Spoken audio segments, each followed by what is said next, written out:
It's about to go down with Marc and Cathey, a live coaching show about dropping ideas.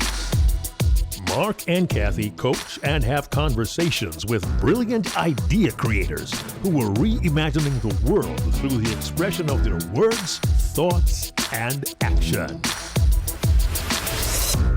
Hey, what's up, everybody? Welcome to It's About to Go Down. I am Marc Williams. I'm Cathey Armillas, and we have Gary Hirsch with us today. Super excited. The biggest polymath I know, because listen to all this stuff. Are you ready? Street artist, illustrator, consultant, improver, dog lover, my favorite, pickleball player. Love it. Gary that is the best one. Say it last, best for last. Gary got me into pickleball, by the way. Anybody watching who hears me talk about pickleball, he is the first person to invite me.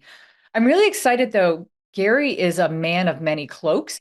He does so many amazing things. He has murals all over Portland. If you come to Portland and you see these little cool guys, you know this is a Gary Hirsch thing. Little bot joys.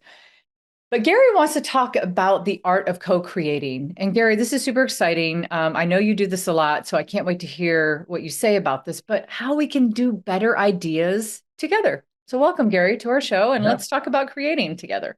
Thanks, Cathey. Thanks, Marc. Nice to see you guys. So I was just talking to you off camera, and I was like, I want to talk about co-creation.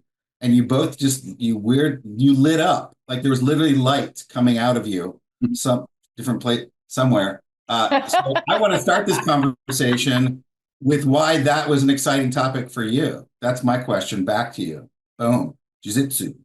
Just like that. I like what you did. Marc. All right. You start, Marc. All right. So there's three reasons. One, because I love co-creating so many different things with my sister over here, Cathey. It has been a joyride. That is a continuous joyride. And I can't wait to see where it goes. It's an interesting topic for me because I'm an only child. And so I have been born, bred, and raised to do things on my own, right? I even remember when my older cousin came over and said, listen, you're not always going to have somebody do something for you. You got to learn how to do things on your own. So in many ways, I can be a very solo pilot. And the third reason, I remember watching a documentary called, I think it was called She's All That. It was about Black female entrepreneurs, it happens to be, at least at the time of the documentary, the highest growing number of entrepreneurs in America. It was during this documentary that I learned that about 96% of Black-owned businesses are run without staff, like people trying to do it on their own. And yet, we hear it all the time. You can do a lot of great things on your own, but when you co-create and work with others, you can do so much more. So I'm curious, especially because so many people are trying to do it on their own. This idea of co-creation could be something that really gets the ball rolling for a lot of people. Okay. Excellent. Excellent. So and part of what I'm listening as you guys are talking, I mean, I know what I mean by this word, but words are weird and they're slippery. And they mean the same words mean lots of different things to different people. So part of what's on my mind around this conversation is to understand what does this actually mean more too. So that was cool. That's excellent. How about for you, Cathey? Yeah. Well, I just want to comment on that. Oh, Marc, like I'm melting when you're saying that, because, you know, I know your background and growing up with your mom, even being a single mom. So in many ways you were alone, right? And, but Marc, and you don't know this, Gary, but Marc is he is so about family more than anybody I know. Everything is family, family, family, family, family. So I love that this thing in your life has kind of flipped and you spend your time co-creating everything. So I love that. Gary, I love that you already kind of brought into the conversation that the word can be slippery. What does it mean? It means different things to different people. I have always felt that sometimes you can co-create with somebody, even on an informal basis. there might be a situation where there's many people involved and in some ways you're co-creating, even though you didn't say, hey, like, let's start a business or let's do this thing, but we're out there co-creating. And, part of that is community and mini communities and little spaces where, it kind of shows up like that. And so, I don't know, as soon as you said that, that's where my head went. Cool. Yeah, I mean, for me, it's the idea that more heads are better than one under the right conditions. And that's the operative piece. Because there's a lot of times when that is not true. So more heads are not better than one. You get a lot of people together, but the conditions aren't right. And there's a whole myriad of lists. But not to stay in the abstract, it's like, it seems to me when we're even just starting this conversation, it is about making something. So you guys already referenced some things. Like Cathey, you referenced co-creating in a business. You guys are co-creating this experience, right? So it's like, what are the right conditions? And then what are the outcomes that you're trying to get after? I think are a question for me. And so as part of that, I think about this from my experience as an improviser. So that's where it starts. If you're familiar with how improv works, the reason I got interested in improv at all was because I wanted to be an actor and I couldn't memorize scripts. Just couldn't do it. I mean, and I wasn't interested in it and I sort of hated it. And I have these visions of me when I was in college. I auditioned for a lot of shows and I got into them. But then once I got into these shows, I would be like in the shower trying to remember this script. And it was so agonizing. And then one day in grad school, I walked into the wrong rehearsal room, basically. And these kids were like improvising. And they're like, I was like, where's your scripts? And they're like, what are you talking about? I was like, no, what are you talking about? They're like, we're talking about anything we want to. It's improv. And I was like, oh my God, you can do it. So you can tell stories without a script. And I was like, that's it. That's all I want to do for the rest of my life. That seemed like the coolest thing. And so that's where I got introduced to a co-creative experience, really, that was sort of, you had to behave in certain ways co-creatively to survive on that stage. I mean, you think about it, improvisers have no plan, they have no script, and they're like making things up in front of an expected audience. For most people in the world, that is their biggest nightmare. Right? I mean, Cathey, you've played with this, Marc. I don't know if you have or not, but some people gravitate to it, but many run away from it because you're basically just simply relying on my lifeline is my other person. And I mean that metaphorically. We're not really going to die on stage. So the conditions really matter and how people approach it really matter. I mean, we've all been in these experiences where there's been somebody who doesn't quite get it, whatever that means. Like maybe they're just not listening well. Maybe they have their own agenda and they don't want to let go of it. Maybe it doesn't feel like you matter, that you're there. Those don't feel co-creative. So what are the conditions that do feel co-creative is also a question I explore a lot and think about. That's a micro riff for me. Micro riff. Love it.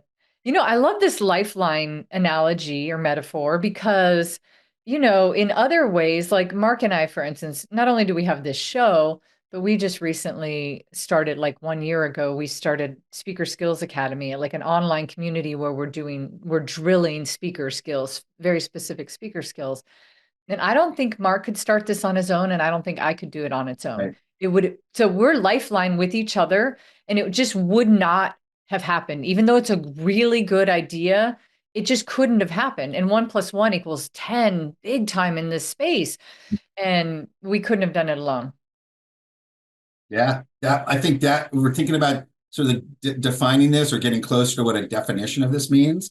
I think that's part of it. I think you can look at things that result from a co-creative experience and go, oh my gosh, no way could we have done this by ourselves. That's what makes this co-creative experience is something that's almost impossible to have created solo. And you can see that. You can see how that generates. I see Marc. That's that contemplative. Hold on a minute. Sometimes when he does this, he tells you to shut your mouth, but other times it means. I stopped talking. I could feel it. I was like, not this time. You got me thinking on such a deep level, and what I'm gravitating towards is this concept of the right conditions. Yeah. Because yes, we know that you can produce so much more or so much better when you're partnering up, right? We know two heads are better than one. We know that. But this concept of the right Mm. conditions has really put a question mark in my head. I'm really wondering about that. So here's a story I got for you. I'm working at Urban Outfitters many moons ago while I was still in college. That was my college job. And I was doing bag check back when stores actually had a bag check area because they were afraid of people walking in with their bags and stealing things. And on a Saturday in New York City, on a hot day, in a very popular retail store, there were hundreds of people walking in and out, checking in their bags. And there I was. This shelving unit probably had to be about 12 feet high. And I had to climb on the counter and I'm going across, and sometimes it would seem overwhelming. And I always had a supervisor who would say, tell us if you need help. And the only child here would always say, no, I'm good. I'm good. I'm good. Part of that was sometimes they would have somebody come in and we would just be bumping into each other in each other's way. Mm-hmm. There was one time, though, this guy came in, and I don't know what it was about our vibe or the conditions, but he didn't feel in my way. I didn't feel in his way. We were just operating like one. I don't know if I can name what the right conditions were, but what I understand is what you actually said, Gary. There's something about understanding and identifying what the right conditions are. I'd love to explore that more. Well, that's awesome, by the way. And I love the fact that you can't really figure out what it was, because I think there's stuff sort of above the surface and below the surface around this. And both are really, really legit. But to maybe look at some of the things above the surface, right? Because you're like, I don't know why we were meshing, but we were meshing. But there, maybe we can all start by thinking about times where, and I think about this as flow, by the way. So what I think is like, I think about it as flow. And the reason I do is because that's when, because I do a lot of work and Cathey referenced this in my intro. So I run a company that uses improv as a business training and facilitation tool. And so I'm looking at actual sort of real problems, not just like improvised problems on a stage. Like, we need new ideas about X, or that's a good example. So if you're doing an idea generation session, it's flow that you're looking to create with the people in the room. Is somebody saying, what about this? Then someone else goes, oh my gosh, we could do that. And what about that? And suddenly they're building on each other's stuff, versus the opposite, which would be blocking behavior, where it's like, what about this? That'll never work. We're done. Right. So it'd be interesting to think about this above the surface behaviors. What are the right conditions for co-creation? I think about it in terms of flow myself. So when have I had flow with other people in my life? And it doesn't have to always be work. It doesn't always have to be, going towards a tangible goal. It could be pickleball, honestly. It's like when you have flow with your partner next to you, right? It's like, so if you, and again, I'm going to look for flow. You guys might look for something different. But again, the question I like us to think about is, let's find some examples in our lives that felt co-creative. I got one. I got the flow one. Yeah. Yeah. So Gary, I just played. I'm so happy, Mark, that I have another, like, we're 2v1 now on pickleball. Like, so, you're just gonna have to roll with it. Playing pickleball last week. And Gary, I've been moving my level up. And so I'm playing like really advanced with a bunch of guys. I'm like the only female. And I play with this guy, VJ, and we're winning every game. I've never played with him before, never knew him. And people are like, well, why don't you guys split up? But we were playing the like up, win, lose, up, down kind of thing. Ladder, yeah. Yeah. And people were like, you guys have probably been playing together for a long time. VJ's like 17 minutes, I think we started. Like, we just didn't know the guy. Now, I don't, hopefully John doesn't hear this, but John and I, husband and wife, we play tournaments and we We cannot find that All flow. sorts of things in the way of that. Lots of other things, right? Yeah. But you're right. And sometimes you can't explain it. There's things above the surface which are easy, really good communication. We communicated really well, but there's things under the surface that make two people flow really well. Yeah. Yeah. Flow is cool. How about for you, Mark?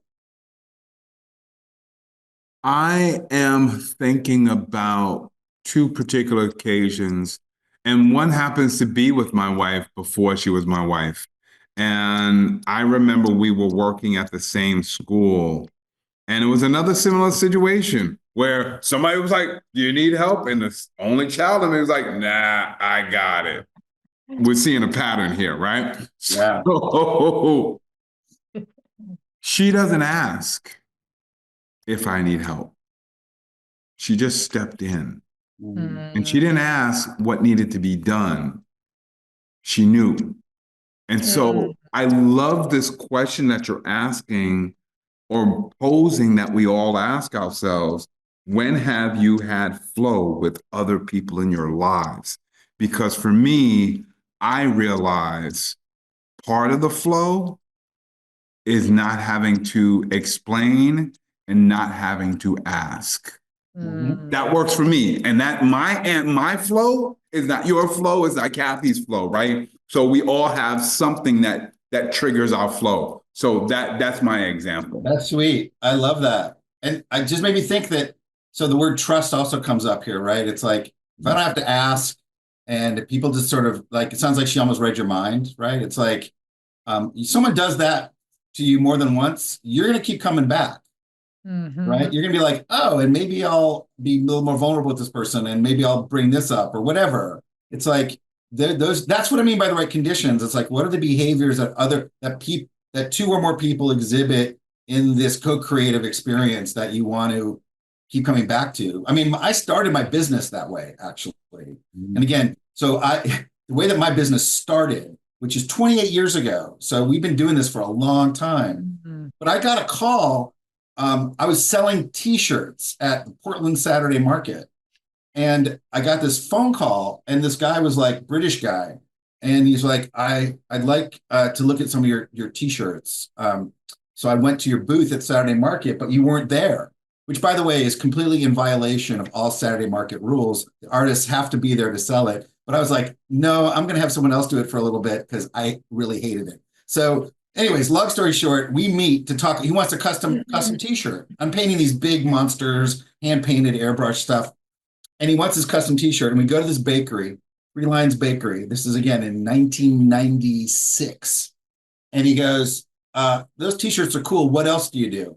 And I go, well, I perform improv. And he goes, really? Well, I'm running a consultancy that uses sort of creative methods with advertising agencies. And I've got this job coming up. Could you do improv with 90 ad execs from Leo Burnett in 3 weeks in Tempe, Arizona? I mean, it was literally that was a leap. Which, by the way, if I really had thought about it for more than 3 seconds, the answer would have been, no way. I don't know what the F I'm doing, but I didn't do that. I said, sure, because that's what improvisers do. That's that yes thing, right? You're like, I'll throw in the T-shirt for free now. Yeah, This T-shirt. is like, No, I charged them for the T-shirt. Of course you did, Gary. Yeah, I did.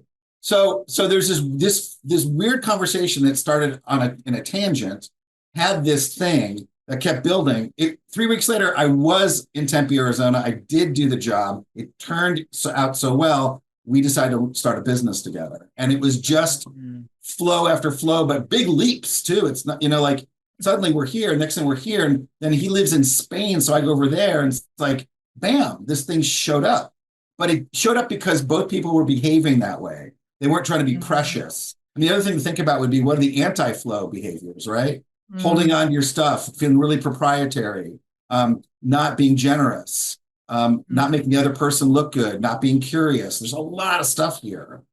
And in that story for me, none of that stuff showed up. We all were just like, it wasn't scary. It wasn't scary with this person. And that some of it's that, like, where does fear come about here? So that's my example. And it's really paid off. And so now in my life, I like to I think about my life as like, how can I set up my life that every day I have some sort of wonderful surprise, something I didn't think would happen, and but it shows up, and it can like today. This is a wonderful surprise. I didn't know what was going to happen here, but I'm having it because I said yes to it, and I said yes to it because I wanted to see what would happen. I want to see the flow. Anyways, tell me shut up at any time. I can keep talking. Oh, no. I love some of these things you're adding to it, Gary, and it makes me think, there are so many things like what's the anti-flow? Because I had also thought like, is it the right people? Is it the right time? Is it the right reason? Is it that creates the right conditions, And when it's easy.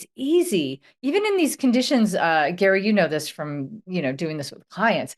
Sometimes you go to a client and the same thing that you did for another client does not work. It works really well with this client over here, and it doesn't work over here. And almost in some way, you're being a maestro of flow as well, like in the business that you do.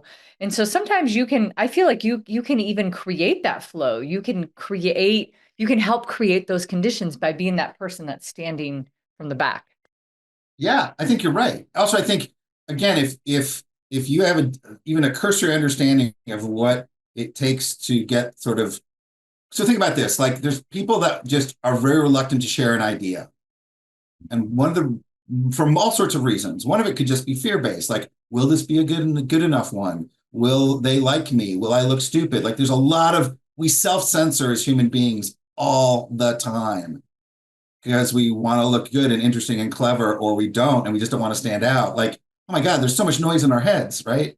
So how can we help each other just reduce that noise a little bit? Because what I want is I can't work with nothing. So I want the people I'm working with to feel comfortable enough to open their mouths or open their art or open their hearts and share something about themselves, because then I can co-create with it.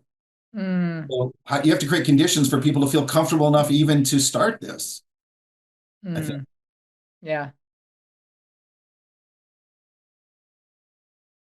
I'm thinking about styles and just ways of thinking. Like this is a great exploratory thing for me. So I'm so glad we're having this. Cathey, you are amazing at coming up with ideas, especially on the spot. And I've seen you do it a lot, like on this show. I ruminate a lot. Like I sometimes need to let it stew for a little while. And what I think works so much about our co-creation is that we don't have the same exact style, right? Similarly, I call Cathey the queen of the concepts. Gary, she'll listen to you talk for a little bit, and then all of a sudden there's this clever phrase and way of thinking about it. And she's the concept queen, and she has called me the question king because I'm sitting here and I just got questions. I'm curious. I want to know more, right? and we feed off of each other like that. And so it makes me also think about how the right conditions are that the two people are not necessarily bringing the same thing to the table. And when you talk about how the human brain is like, we're afraid to share something because of what somebody will think. We also seem to seek out similar people.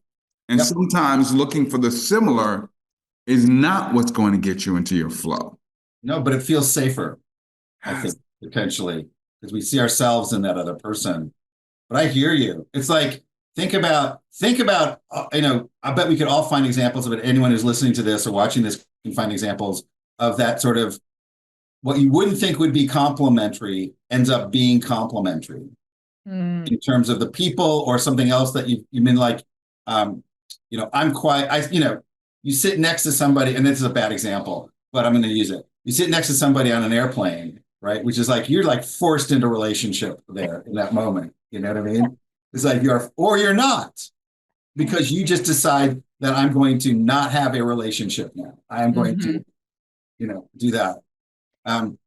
But yeah, I mean, I've sat next to people on airplanes who are so much not like me, who are not my same style or interest or background.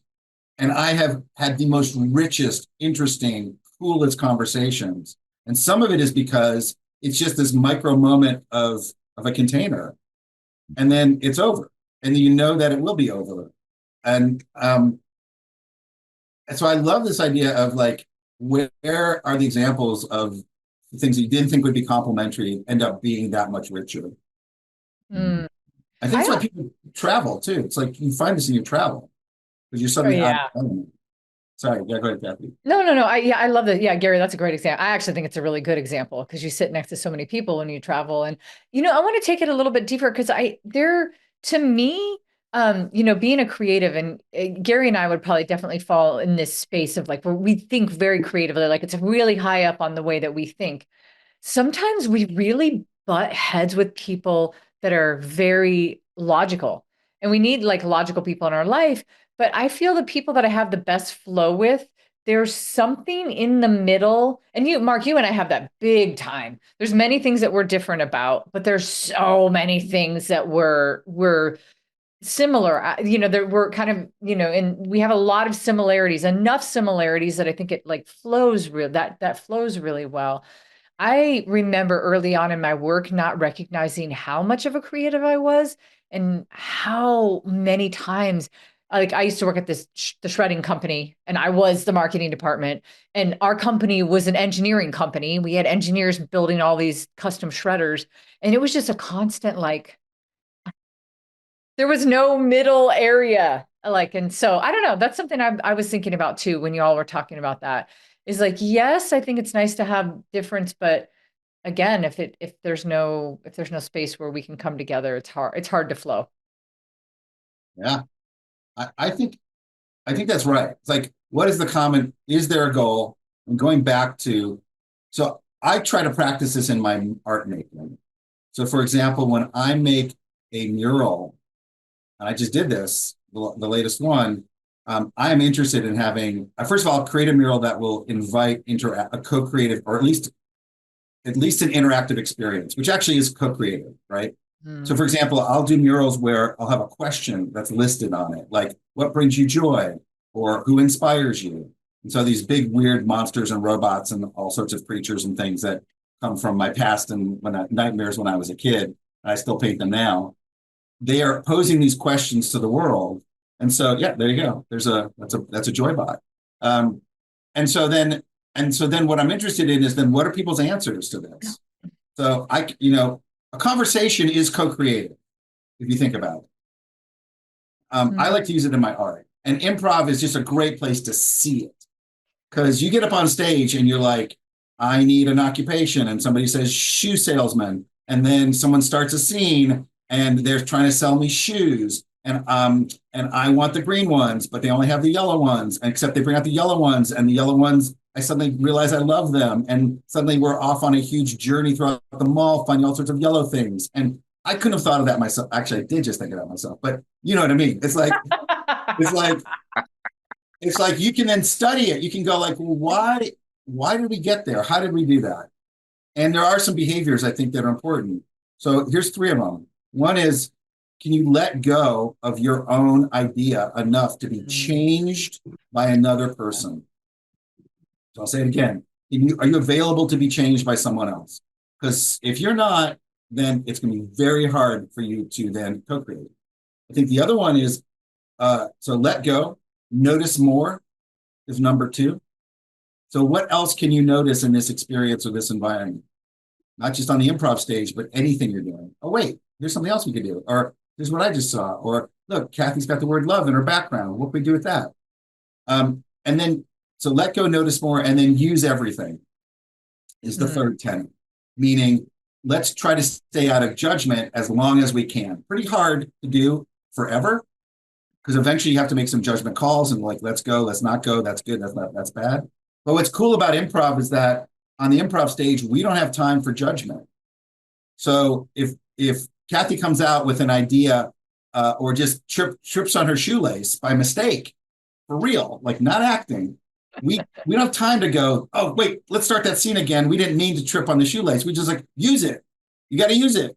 It's like, oh, great, Kathy's drunk again. Or let's have the shoelacing tying lesson again, Cathey. It didn't seem to take. Let's try it again. It's like, so let go, notice more, use everything are these tenets that it's taken years to find. But that's what I mean by behaviors and conditions. And they're not like the right, whatever. They're just three that we see consistently in this work. I feel like something that I would add to that is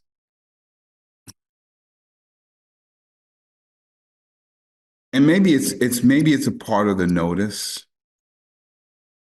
It's noticing what the other person needs or where there is a point for you to step in.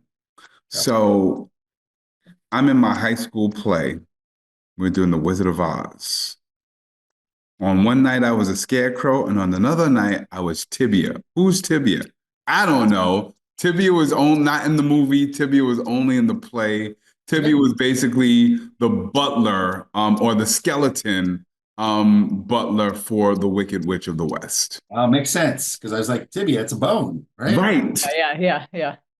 So we're on stage, and in the middle of a scene, the girl who's playing the witch completely blanks. And she drops an F-bomb right there on stage. And nobody knows what to do. And it wasn't my turn to come out, but something compelled me to step on stage in character and grab the girl who is Dorothy and bring her off stage so that we could reset. There was something I always remember about that, and tying in with what you said, Gary, just noticing also where are the gaps or where are the opportunities for you to step in for somebody else. Yeah. We have a phrase in my world, which is, if you shine, I shine. Which I love. Another similar one is, you make your partner your hero, the hero. It's like but both of those are in that sentiment. And what if we brought that to the world and got it off the stage? It's like, what if y'all just make everybody heroes? Yeah. Or my goal is to make the other people I encounter in my life today, in my world, my goal is to have them shine. So if you shine, I shine. I want to help you shine, whatever that means. Okay, I have a question. Could be a game, maybe. Could be a game. We love to play games sometimes. How can we co-create in the world? Like, Gary, you got me all fired up about your improv, and I was thinking about this thing like the Improv everywhere in New York and stuff. Like, how can we show up like that everywhere? Not just in the airplane, but how can we be at the store and not ask the checker for the 100th time for her day, how's your day going? Like, how can we co-create and do improv in the moment? Well, I do think so. You're right, and it's weird because it has become sort of generic now. So curiosity isn't enough because it doesn't feel authentic a lot, right? Well, what's authentic curiosity look like versus generic and or expected curiosity? I think it is curiosity. I think it lives in the curiosity world. We did a project once. This was super cool, and so bear with me if this seems like way off the mark. Then just I don't know, get that cane and rip me off stage. but here's how this works. We did a project which was about how to help. It was an NBA basketball team. It was their sort of front office. How to help them live the values they had stated that they care about for the community. So this basketball team was a while ago, and it was in the town that I live in. So you can guess who they are. And they're playing so lousy this year. I really want to root for them. But so they developed through the marketing department developed. We are the team that we want, that is open, curious, connected, things like that language, right? So we're an open and curious team or organization, and this is not unusual. So any sort of company will come, or brand will come up with their brand values. You guys are very familiar with this. Mm-hmm. So, so this was this language. And the question was, how can you actually, if you couldn't write the language at all, and there was a Martian that could watch this team from outer space, would they come up with the same language? Would their behaviors exhibit this same language versus just the marketing words that were thrown up on internally? So they asked us to come in and help with that project. And the thing, this is coming back to what you were asking, Cathey. One of the things we came up with was a really small but powerful idea, which was to stimulate curiosity above and beyond, how are you doing? How's your day? In this conversation. So what we did was, and this isn't, at the time, it was felt revolutionary. Now it doesn't so much, but we had the folks who were the ushers and the folks that were working the floor during the ball games come up with a small image of something they deeply cared about in their lives and put it on their lapel. So it might just be a bowling ball, or Cathey, you would have the pickleball, of course. Yes, understood, right? It could be a horse, it could be a taco, who cares? They just had it, and there was no other information about it, except if you came to the arena, over time, you start to notice all these people asking me for my tickets and sitting me down. I have this weird little image. And eventually maybe 1 out of 100 would go, what's the taco? And that person would then go, I love tacos. And the person who asked it would say something about it. They'd go like, me too. And suddenly they're in a deeper conversation of curiosity because they noticed more. So it was a way to kind of get this word off the banners and get it happening in behavior. And so the reason I bring that up to you, Cathey, would be, I think, what if we all got really, really curious with each other above and beyond the perfunctory? Right? So when you go to that checkout counter, what are you noticing about this person who is scanning your groceries? What is there something there? You know, you're basically looking for an opening to create a deeper relationship. I think if we notice more, we can find them. They're there. I love that. I'm wondering, how do we get people out of their heads? Because as you set that up, I think of people who are at the register just thinking about themselves, what happens afterwards, and all the other things that are jumbled up in our mind. Mark, most of them aren't even that. They're just doing this. Yes. Yeah. This is the real problem. Yeah. Okay, sorry. Hold on a second. Gary's like, hold on. Well, yeah, I hear you. You can't notice more if you're noticing nothing. Yeah. Or you're noticing what's happening in your brain. You have to be willing to engage in the world, right? You have to be willing to step into that space, which I think you know, that even comes up in your first question, Gary, right? Can you let go? Can you let go? Can you let go of whatever it is that you've come into this store with? Can you just be present in this moment and engage in something with other people, the people that are right in front of you? Well, let me ask this then. What's the incentive for letting go? Yeah, well, it's a great question. I mean, okay. For somebody who practices this a lot, I can tell you all sorts of benefit. But that's just me telling you benefit. So this is why I teach experientially. Because you have to do it and then go, oh, wow, look what I just got from it. So if I had to articulate that, if you let go and are available to be changed by other people and actually get out of your phone and get out of your head and just open and go look around, get curious and get present, you can discover things that can literally tangibly help you. So if there's things you want and or need, you can find them by just being open to what shows up. I need an idea about X. I wonder, honestly, before we got on, what was I telling Cathey about? My refrigerator broke. You know this. We're talking about my broken refrigerator, right? I can go internet the crap out of this too. I can also talk to other people about their refrigerators, which, by the way, is much more powerful than a review for me personally on Yelp. So I think one of the incentives is it can help you get what you want,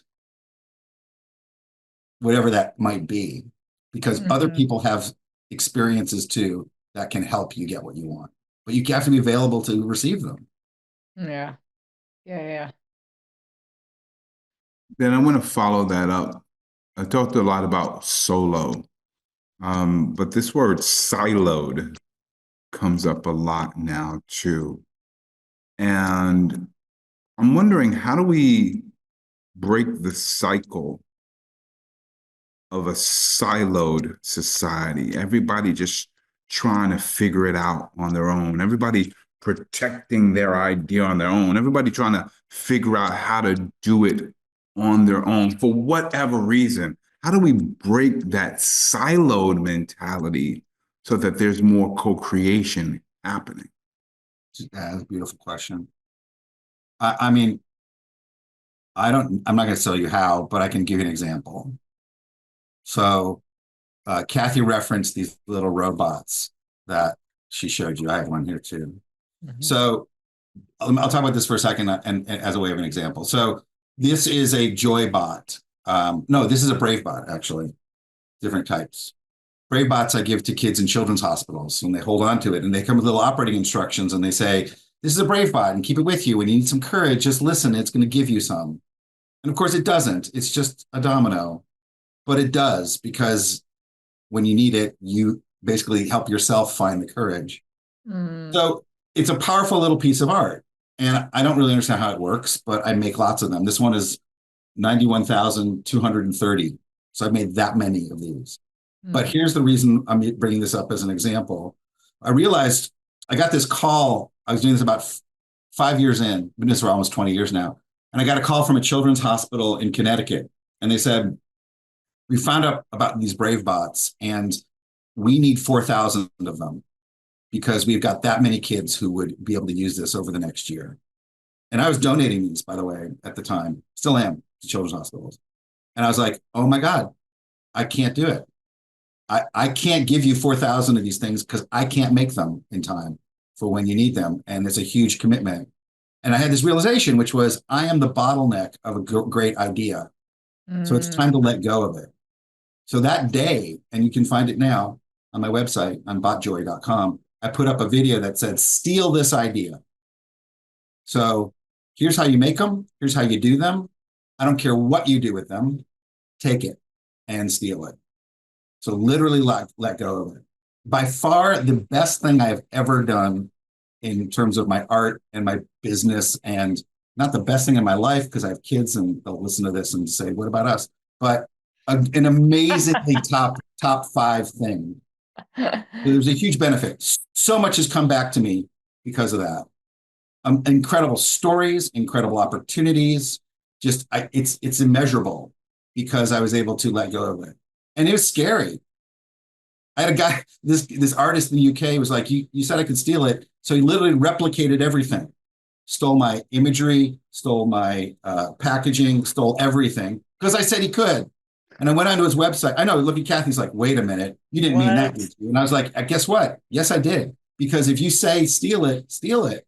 And so, and I went onto his website and it goes, instead of joy bots, I think he called them kind bots, and he was selling them. But then the second sentence said, stolen with permission from artist Gary Hirsch, and I was like, thank you. You didn't have to give me credit. You did. And guess what? More of these are out in the world and they're helpful. I don't have to make them. Yeah. So even that was good enough. He's no Gary Hirsch, by the way. Well, thank you so much. But my version. Point of this is, now look at that. There's Cathey's. Doesn't look anything like yours. The point of this is that you don't know the benefits of letting go until you let go. Yeah. I think. Yeah. So that's the long answer. I want to tell a really quick story. I got invited, and Gary, I think you know about this, Mark. I definitely know you do. I got invited by a friend years ago, maybe 8 years ago, to go to this remote, basically Gilligan's Island, all the way out in Indonesia, with this group that was called Bob. And Bob was an acronym for Brains on the Beach. And one of the big things about Bob was show up with your ideas, not with your IP. And the whole premise of the whole week that we're there on this island with only like, I mean, there's only like 15, 18 of us at most, is that we did all these little creative exercises and we were supposed to show up and just be as creative as we could. And if there's something that you needed to protect and you didn't want anybody to steal, don't freaking open your mouth with it. Keep your mouth shut, right, Mark? Keep your mouth shut. Mark always said, keep your mouth shut. So you know what ended up coming out of it? I mean, I've attended a few of them. One guy decided in his speaking, because of something that we curated there, that he was going to start doing his music. He has this huge love of music. He was going to start doing music in his keynote. So he's been doing that.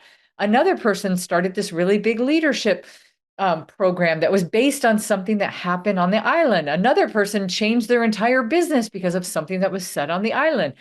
And I love this. I love that because this is even just a momentarily like co-creative space. It's a temporary container for a space, but even showing up, I think, Mark, the conditions in which we showed up was we're here to help each other create something. And we have no idea what that something is yet. And things just were sprouting everywhere. So. Yeah. Wow. That sounds really fun. I want to go. Yeah. Yeah. You're invited to the next one. Let's go. Okay, It's great. a huge creative fun thing. This is such a great reminder of the vastness of the world, like the infinite wisdom that exists in the world, and the reminder that because this world is so huge, your brilliant idea on your own can still only reach a finite number of people. And so sharing your idea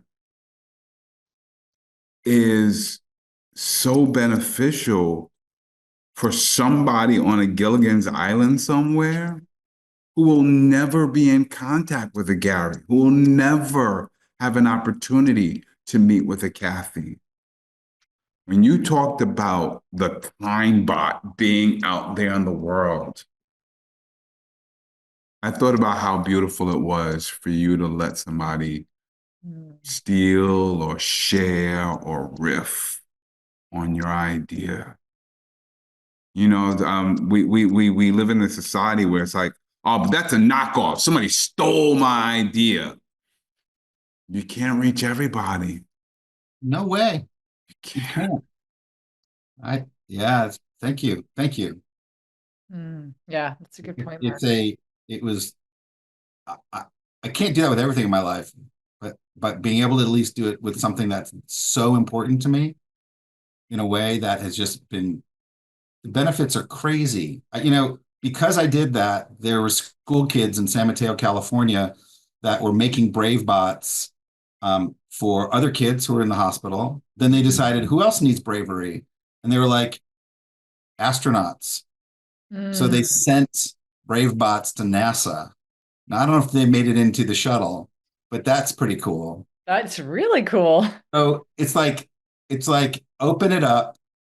If you've got something now again, there's a whole nother voice in my head that's like, you could have monetized that and mass produced them. And I mean, I have been approached by major brands that want to replicate these things. And I've said no so far because it just doesn't feel right. What feels right is to go, these things seem to work. They're really, really cool. I can't make enough of them. Here's how you can too. And so far, so good. It's been pretty wonderful. I wanted to speak just for a second in that space of the in-between space of like you're opening an idea to the world to become a movement more than anything, because that's the difference between an idea and you give it to the world, it becomes kind of a movement. This space also of where even if you were wanting to monetize some of this, Gary, I have to say, I haven't seen this guy's KindBot, but Gary Hirsch is like Gary's style is very Gary, like, you know it. I always tell people, Gary, when I talk about you, I go, if you've seen his murals, you know. Like I start to tell them that's like a joy bod, and it says like, what inspires you, what makes you curious, what brings you joy. And they're like, immediately. I haven't even showed them a picture. They know exactly what it is. And so also the things that I think are really important to us, I think that they can't be replicated in the same way, or there's just different styles of it, Totally. right? Like there's different styles of improvers. There's Mark and I just started this really cool segment of how to train people how to speak by doing drills. The idea somebody else could do, but maybe not exactly the same that we do it. No, that what makes you totally unique. That is correct. Yeah, and by the way, I sound very altruistic here. I totally get paid for my art, just to be super clear. I'm like, oh no. Yeah, it's not all out there. Literally, Cathey, you have those shoes, right? Those ones I do. yeah. So today, somebody literally just look, there she goes. She's back.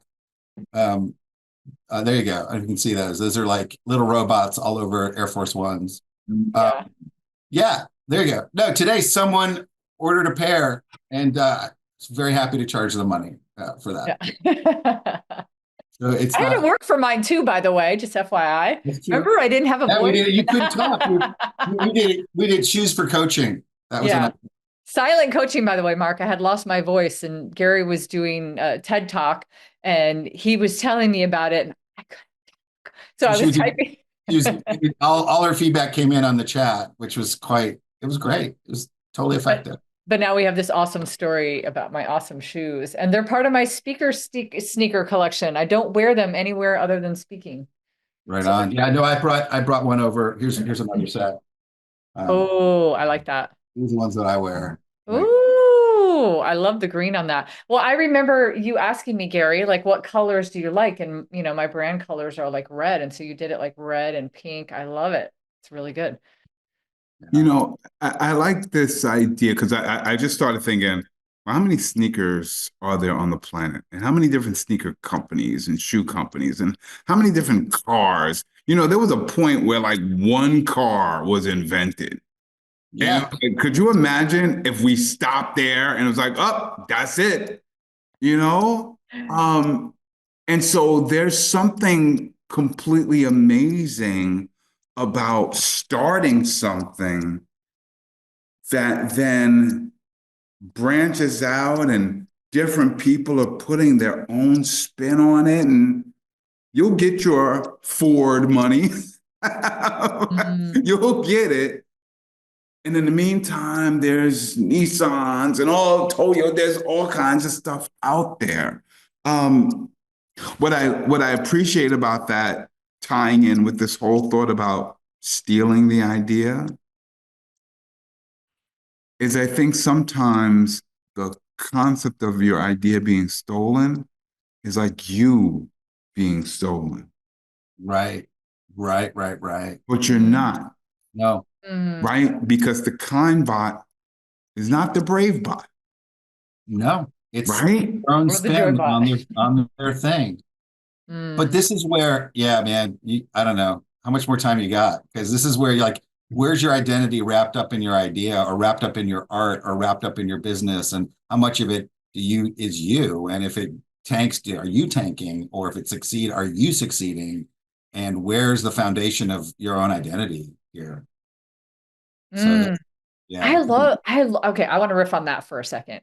I love that, because there's a lot of businesses, Mark and I are doing it right now with the community, right?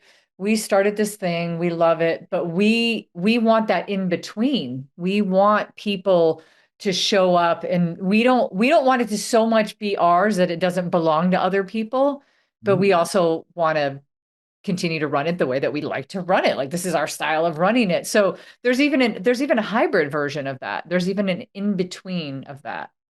Yes. Yeah.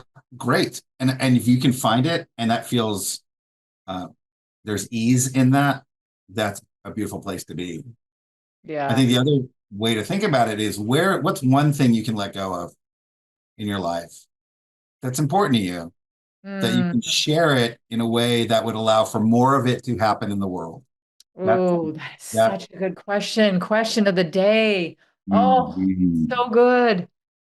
Say it again, Gary. Say it again. what's one thing in your life that's important to you that you could let go of so that more of it could happen in the world? Ooh, ooh, mm. That's got me thinking, I'll put Mark. that on my next question on Yes, my next mural. yes. Actually, I Yeah, it's have, a yeah, long question. it's a big, long question. Yeah, no No, doubt. but it's really good. That's a very we participate in a lot of level one conversation and level one, questions. That's a level 7 at Mhm. least. Okay, there you go.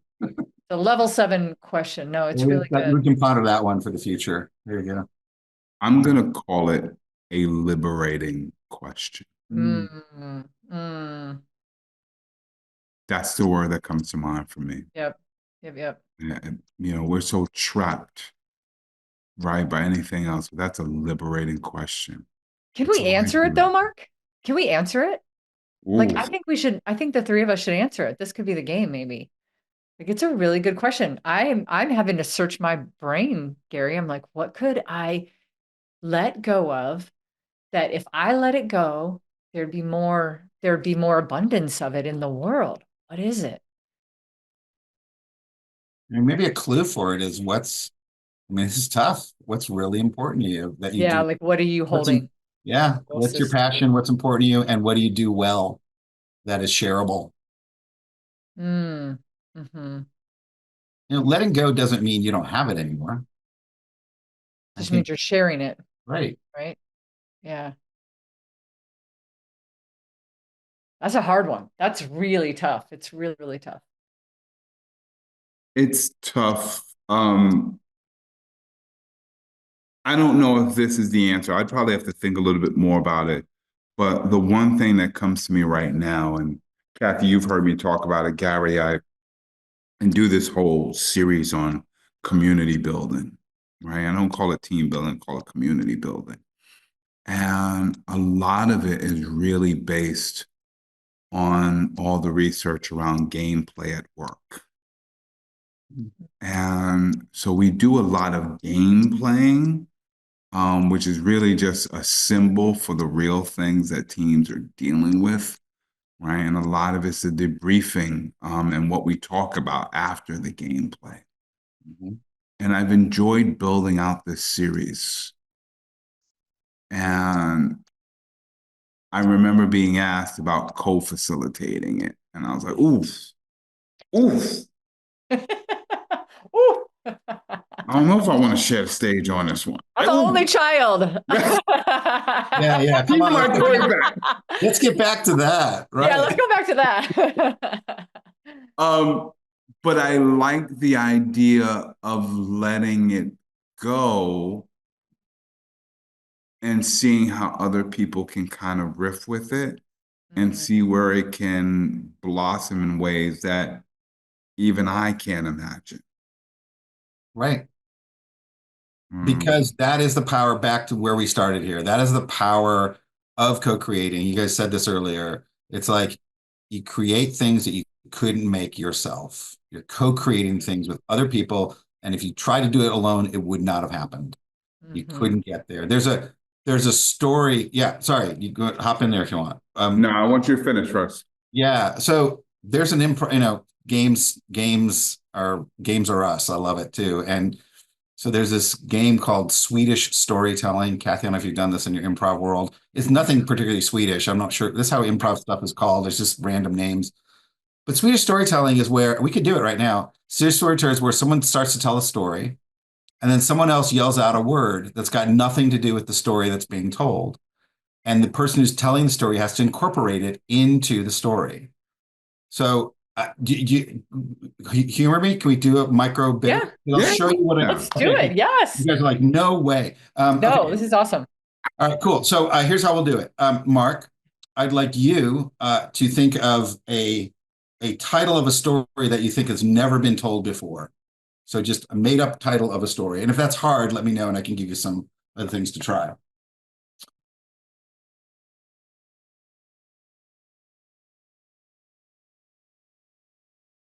Gum in a lake. Say it again. Gum in a lake. Great. And let me ask you, how did you come up with that title, Mark? Because I was chewing gum earlier. Yep. And water just happens to be on my mind. Yeah, Maybe because we were talking about refrigerators earlier. Become refrigerators. So, okay. So that's cool. So just, this is nothing to do with anything, but you know, there's nothing more wonderful than the obvious, in my opinion.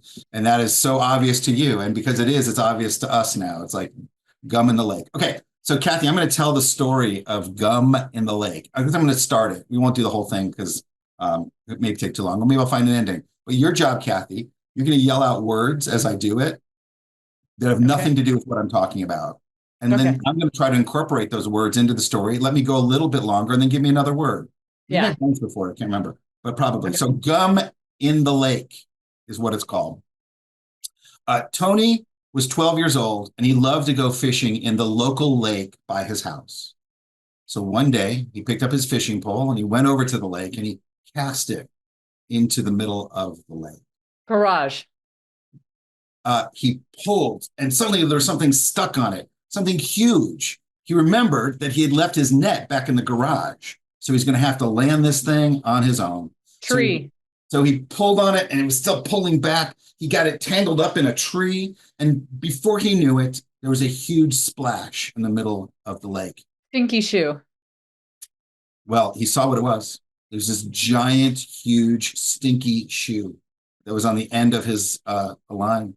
And he pulled it in, but somehow it was still pulling back. What he realized was this shoe was stuck watermelon to a watermelon, which was then stuck to something else. There's a huge line of objects stuck by gum that was been thrown for years into the lake. Unbeknownst to Timmy, this was a ritual that would happen at the end of graduation. T-shirt. For years. High school kids would come, they would take off their T-shirts, which is weird, and then they would chew gum and throw it into the lake. And so these half-naked kids would do this, and the gum had accumulated. Sorry, say that again? Bush, like a bush, tree bush. Yeah. So Timmy really wanted the shoe, so he grabbed a bush next to the lake. He tried to use it to hack away at the gum. He did, and he got the shoe. He brought it home, and he told the story to his dad, and his dad said, "Yes, that's how things work around." Yeah. Okay. So thank you. You're very generous with your applause. But you're not applying for me. So here's my whole point. Could I have told that story by myself? No way. Yeah. Impossible. Literally impossible. I would never have thought of it.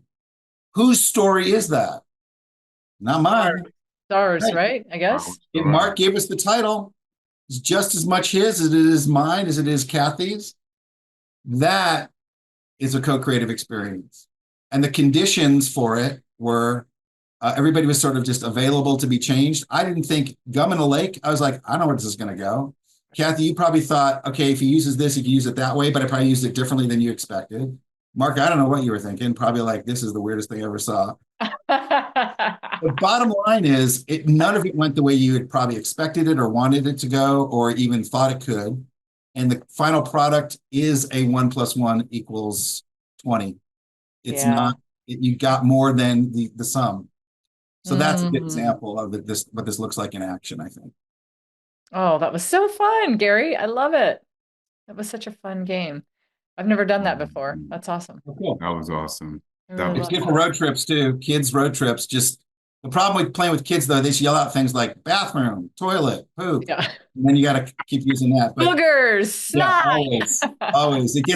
It gets old, honestly. Yeah, you're like, come on. How many times are we going to put poop into the story? Everything. Oh, Gary, I'm applauding the process and what just happened. And it was such a great example of what can be created when you bring a whole bunch of people together. And I like how you said this, be available to be changed, because you never know what will come out of it. And sometimes in the siloed mind, we've got this vision and we think it's a fabulous, awesome vision. And it is, or it might be. But there's something on the other side of that vision that you can't see yet because of your own lived experiences and your own, I won't even call it limited, but yet maybe it's a limited view. And you just never know how much greater or how much different something could be. So to be available to be changed and to see what happens is awesome. Yeah. Yeah. Wow. Go ahead. You were going to say something, Gary. Well, only that. So just that as a game, and you guys referenced sort of using sort of game. You referenced it in your work, Mark. Imagine playing that with from people from any walks of life, same team, not team, anywhere. We've done this with communities that have gotten together that have been pretty contentious. So literally local communities, neighborhoods. And then you have them talk about it. Like, what did you just do there? What did it take to play this game is a beautiful debrief question I like to ask. Mm-hmm. And then have people reflect on it. And they get to where you just got to, Mark. They're like, oh, I thought it was going to go one way, but I had to be changed by this word. I had to be changed by this other thing this other person did. I thought the title of the story, it was going to be this, but it was that. And they can find it. It's more accessible through a game, through something that's crazy, weird, and about a kid fishing in a gum-filled lake. That is much easier to get at. And then you just ask, well, cool. So if those are the behaviors it took, how can we do that with us? Use that with us right here. That's a way to get to access some of this stuff that we've been talking about, I think.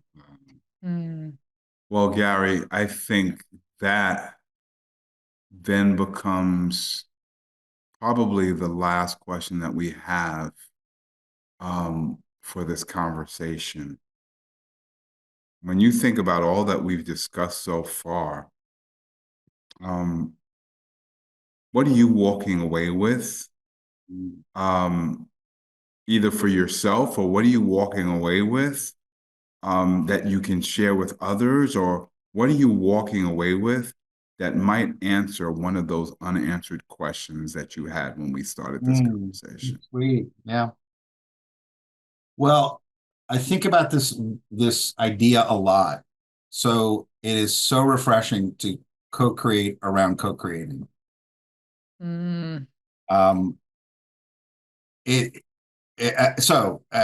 That's one thing. The other thing that I think that I heard throughout this is that it's not an easy thing to hold. It's like, what is it? What is it? What I'm taking away is that I'm not going to take this for granted. It's something that I do, and I find I experience it a lot in my life. But, and Cathey, maybe it's something you said. It was like, I think it's powerful to go to that cash register in the grocery store and really look at that and go, oh, this is not easy to do, and be compassionate to people who are trying to connect in any way. And anybody who takes this thing and puts it aside and then becomes available to be changed, I want to champion them a little bit more than I have been, maybe. I think that's what I'm taking away, as many other things, but that's my short answer. Thank you, Gary, for this conversation. Yeah. I think you alluded to it earlier when you said how much time we got, because we could definitely talk about this more. Yeah, definitely. Gary, if people want to find out more about Brave Bots, or about you, or about the whole concept of co-creating, how do they find you? How do they get in touch with you? Sure. Let's see. I'll give you three places you can go. I'm a big LinkedIn fan. I love it because it's where you can find people always, even if they leave their current position. So you can find me, Gary Hirsch, HIRSCH, on LinkedIn. That'd be lovely. I'll respond to anything there. BotJoy, BOTJOY.com is the whole bot project.